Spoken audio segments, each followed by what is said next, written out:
Okay, let me walk through this so you can see how it is set up. I press the reset button. I added a 2.5 second delay so the system has a chance to reset before the outputs turn on, so that's why there's a short delay there.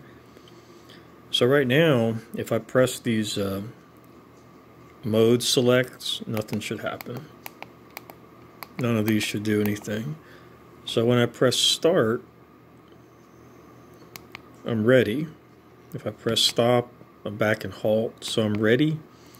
Now I can press one of these mode selects. If I press run right now, nothing should happen. So here's normal. There's the normal light. There's quick. Normal, quick, back and forth, back and forth. If I press stop, it goes back. So let's go through a cycle. Start. I'm going to do a quick cycle. Press run. I get the motor.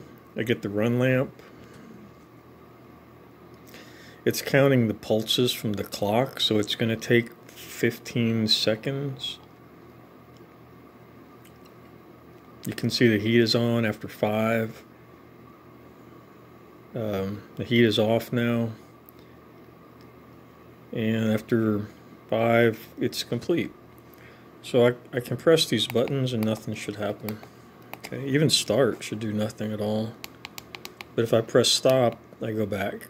So let's do a regular cycle. It's going to take 30 seconds, so it's going to take a little while.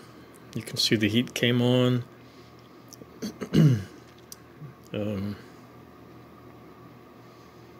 Just have to wait.